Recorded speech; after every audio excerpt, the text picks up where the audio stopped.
I have always loved those lists of summer reading suggestions. Since I was very young, whenever I saw them, I thought, oh, a bunch of great books to check out. You know, they pop up in the libraries and on the radio and online, the newspapers.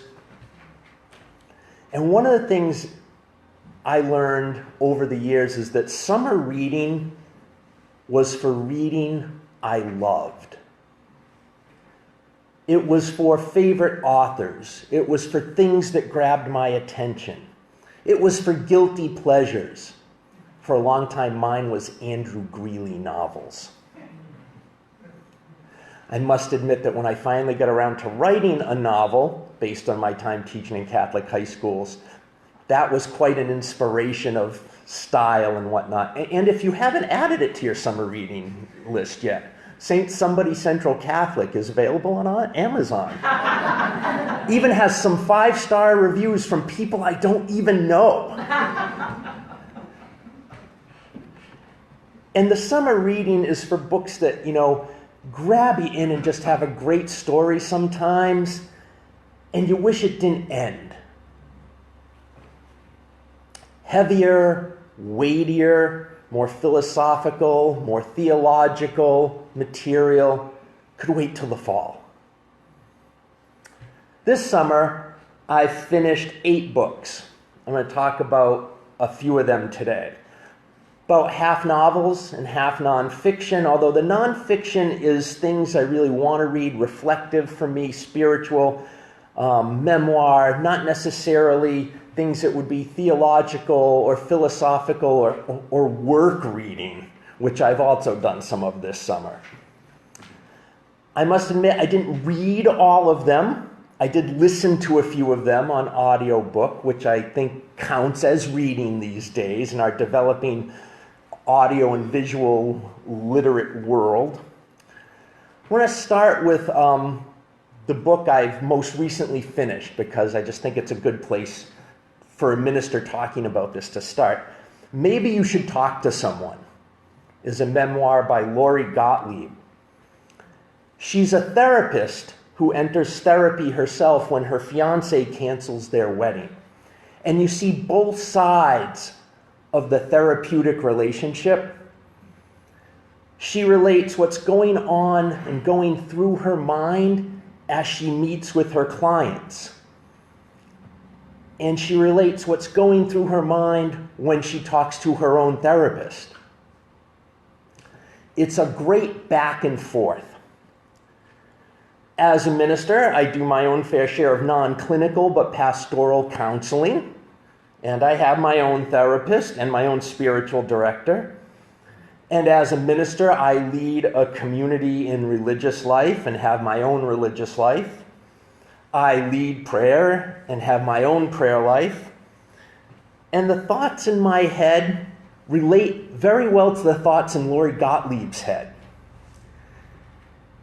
And it's maybe not the greatest thing to admit, but seeing what goes through the therapist's mind as she's sitting there listening to somebody makes me feel less guilty for when I have those ministerial lapses and somebody's talking to me at coffee hour and I'm nodding and smiling and inside my head is going, are they going to be through talking soon?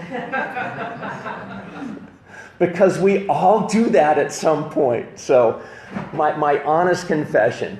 And like Lori Gottlieb relates, she learns, and I have learned, we learn strategies to pull ourselves back and train ourselves to pay attention even when what's going on emotionally in us wants to pull us away from that. So it was great to see that in someone else and realize that, okay, I do a pretty good job, and this is a common thing. Another thing that was really important to me reading Lori Gottlieb's book was a reminder that all of us are really kind of messed up. None of us are perfect.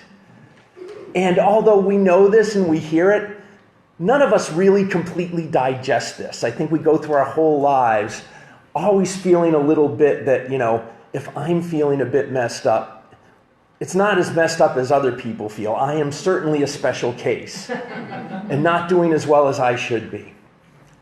And yet, we have lots of examples of this that we run into. Theologian Henri Nouwen called this the wounded healer. Only from a place of having lived through experience and dealt with your wounds do you relate to and help heal the wounds of others.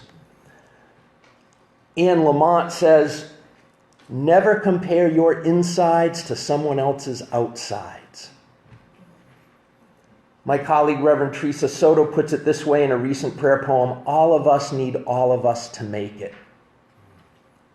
No matter what training or skills or experience we have, it is always so much easier to put those things to use in service to others than it is to use them to help ourselves.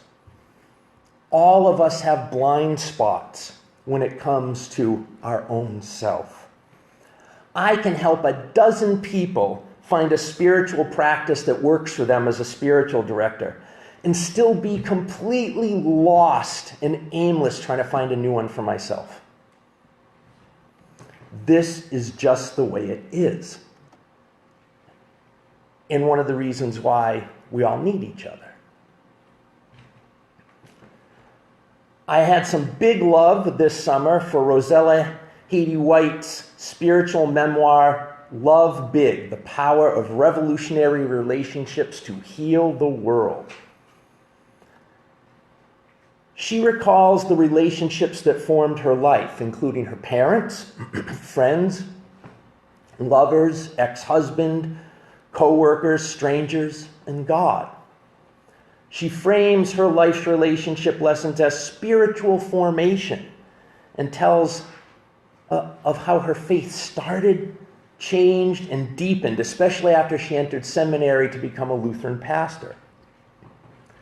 As a Unitarian Universalist who still considers himself quite a Jesus follower, this book leapt right into the contemporary library shelf of favorites that express what I feel is the essence of Unitarian and Universalist Christianity, and these are my 3 reasons why.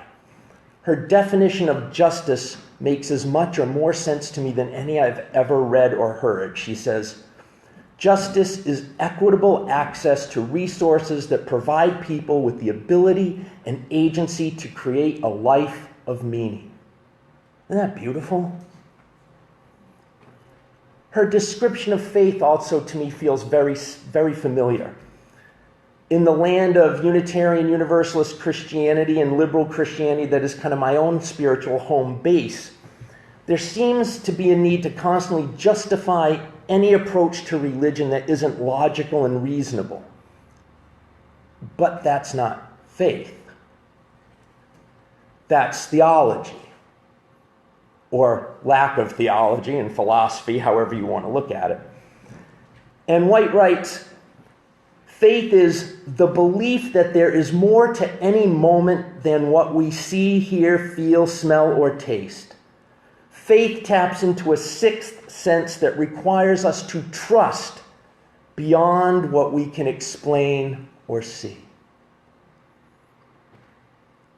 And she admits that this lack of logical sense does have its pitfalls. She encourages us to flee from those who rationalize faith or provide easy, cut and dry, black and white answers.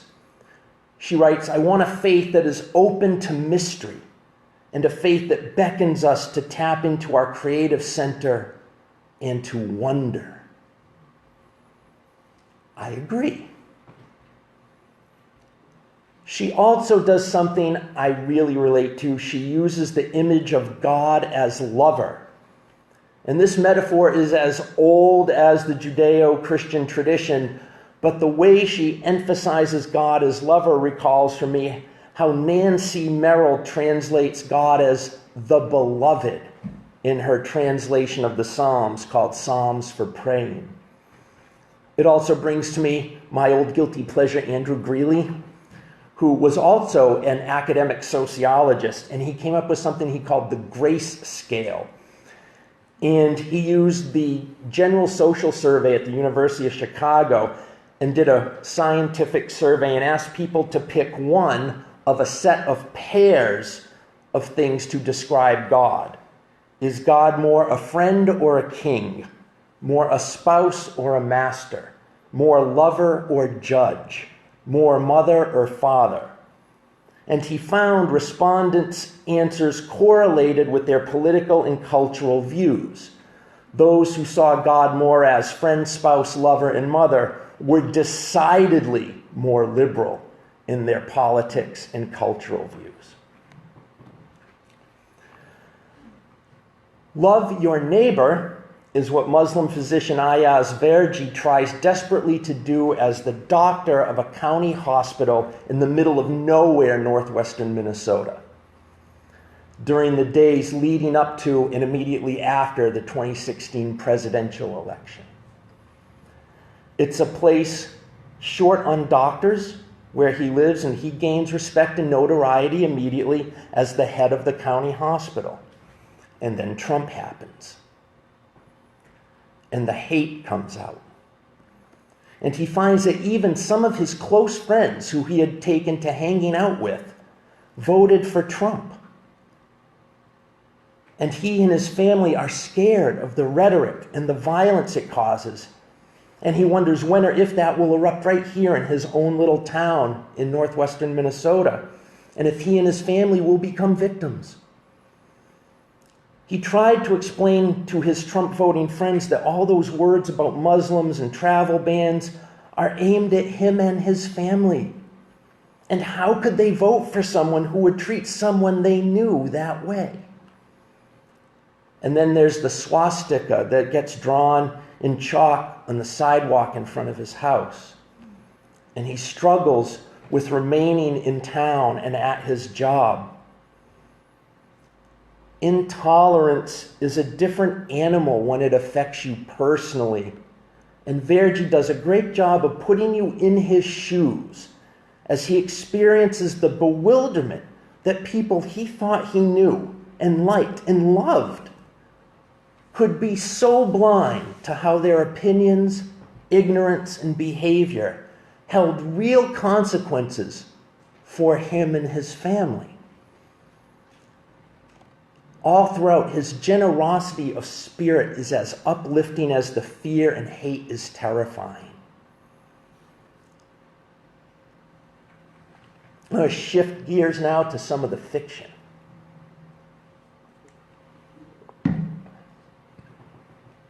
A young married couple just passed their first anniversary staying in a motel on the way home after visiting relatives. They get in a fight. The husband, Roy, leaves the room to cool down by going for ice at the ice machine, and Celestial, the wife, remains in the room. While Roy is on his errand, he helps an injured woman about his mother's age back to her room. Later, the police crash into the room and haul Roy away. The woman he helped claimed she was raped by Roy. Roy is innocent, but he is black, the victim is white, and the hotel is in Louisiana. An American Marriage by Tayari Jones is a story of Roy and Celestial's marriage, as told mainly through letters they write back and forth to each other while he's in prison. Particularly striking to me as a white male reading this novel was the perfect, uncommented upon, matter-of-fact resignation of how an innocent black man, a college-educated, upwardly mobile, intelligent, kind, compassionate man, is shafted by the system. Roy is resigned to it. His family is. The verdict is fought on appeal, but no one expects the original trial to be fair or Roy to escape prison. There's much in this novel to recommend it, not least of which are the hidden secrets, distance, and emotional shutoff present in many, if not most, relationships and marriages. Yet it's the stark absence of justice at the beginning of the story that overpowered the entire thing for me. As a writer, I found the use of the letters as a narrative device masterful.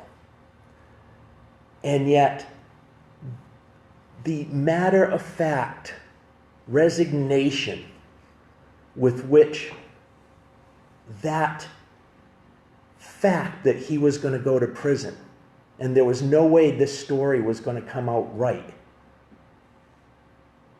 was really overpowering. It is one thing to hear about those stories. It's another to be put in the place of someone experiencing that. Fascinating. A little bit lighter, I've rarely had as much fun with the story as I did with Daisy Jones and the Six by Taylor Jenkins Reid. It's the story of a fictional rock star, Daisy Jones, a child of celebrity-privileged parents, and a fictional rock band, the Six, an East Coast working-class bar band that made it big, and how a one-off collaboration between the band and Daisy leads to Daisy joining the band and all the artistic arguing in relationship and other, personal relationship struggles everyone goes through with that. Amazing music, complicated relationships follow. There's sex and drugs and a lot of rock and roll, but at its heart, it's a story of love, commitment, sobriety, and recovery. Daisy is a multiple addict, and the lead singer of the Six was an active alcoholic, but is sober as the band makes it big and throughout the rest of his life. The story is told from the perspective of a now retired middle-aged band members as they participate in a sort of where are they now interview project, being profiled by a reporter. What I was left pondering is that no amount of talent, wealth, or fame spares anybody the ups and downs and joys and sorrows of human experience. The pain of love, loss, addiction, depression, jealousy, anger, they belong to us all. Rock stars as much as, and in many ways more than, the masses that live in quiet desperation. City of Girls was also a lot of fun by Elizabeth Gilbert. Yes, the Eat, Pray, Love Elizabeth Gilbert. The story is the narrator, Vivian Morris, telling the story of her life now that she's in her 80s to the daughter of one of her longtime friends upon his death. And she begins her life story when she flunks out of college in 1939 and her upper crust, New England, waspy parents send her to live with her aunt in New York City. Her aunt is a closeted lesbian who runs an off-Broadway theater and puts Vivian to work kind of being a hanger-on, a gopher, and then makes use of her sewing abilities to be a costume designer. And Vivian spends her early days in New York City hanging out with the showgirls, drinking, having sex, and designing costumes, and visiting every famous nightclub in Manhattan.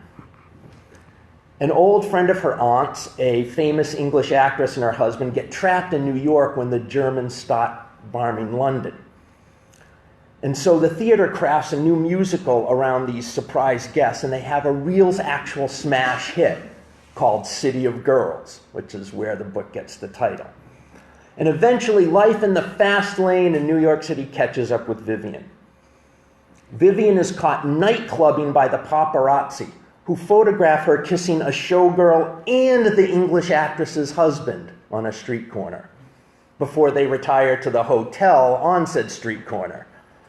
She is slut-shamed into exile with her parents in New England until her aunt brings her back to New York to work for her with the War Department, putting on theatrical entertainment for lunch and meal and shift breaks at the Brooklyn Navy Yard. Following the war, Vivian ends up owning and running a wedding dressmaking business with an old friend, and she remains single and sexually active. And one of her lovers is the man who died, and it's his daughter that Vivian is telling all this to throughout the novel. And this had me pondering all kinds of things. It was a lot of fun. the history of sexuality in our culture, changing attitudes, and yet similar attitudes about racism, homosexuality, contraception, women's sexuality. Vivian has no interest in getting married. She loves her sex life and has many lovers. And the scene in which the showgirls decide to help her lose her virginity by setting her up with one of the guys who they kind of hang out with for favors is a doctor, and he takes Vivian to his office, and it is laugh out loud comical as this doctor who thinks he's something describes to her in clinical terms every single thing he's doing to her. Priceless. Priceless. Priceless. Vivian's own family is loveless, and she creates a family of friends and lovers. And it was a great reminder, and I reflected a lot on the fact that our family of origins always shape us, but they don't have to condemn us to a life or values we don't want. And we can always, always assemble a family of choice. People who love us and we love them and take care of us and we take care of them, whether they are our blood relations or not. Vivian's story is in many ways completely unremarkable, other than that it's at the centerpiece of this novel. And yet, it reminds me that each and every single life, yours, mine, everyone's, is a novel, a play, a musical, a movie. We all star in our own production, and what seems to be a pedestrian offering to we who are in the show has all the elements of a major Broadway hit or blockbuster film if we were to tell it as a story to others. Everyone's life is full of amazing details, wonderful stories, comic situations, intense instances of learning and enlightenment. And all the world, not just the red carpet and bright lights, is a stage. And all of us truly the players and stars.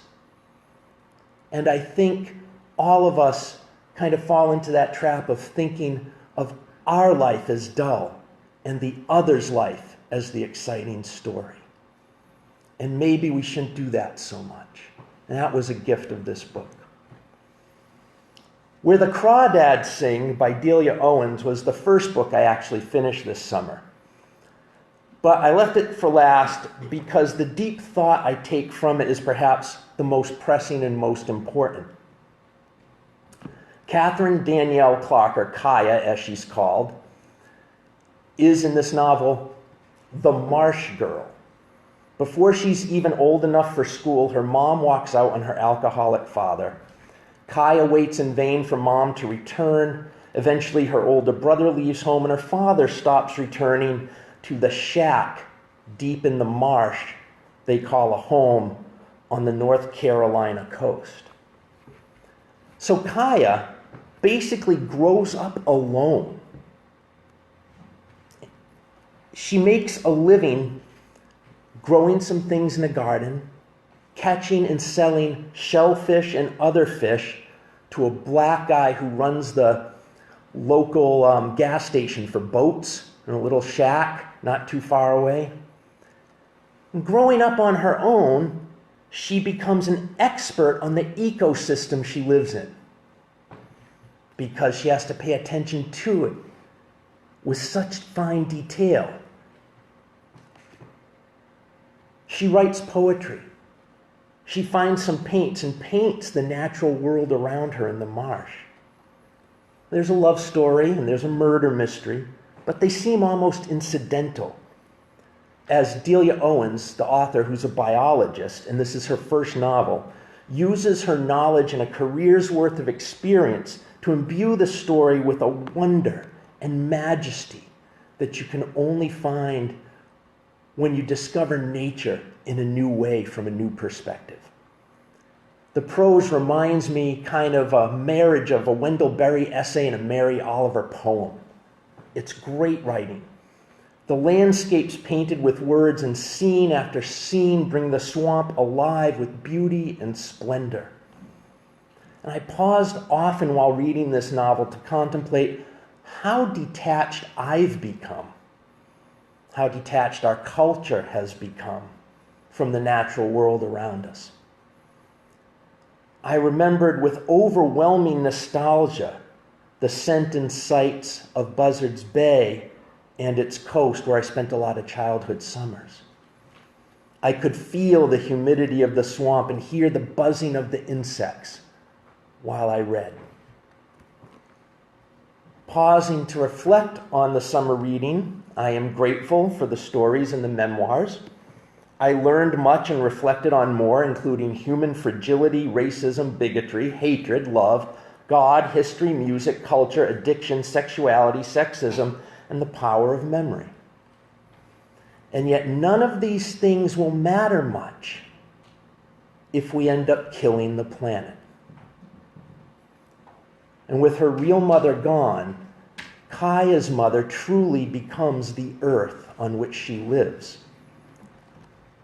And I think the final lesson for me from my summer reading, especially in a world where we still encounter the violence of being detached from the world and each other that we experienced this week, is that may we all better learn our lessons about our mother, perhaps more in the way Kaya does than the way we have.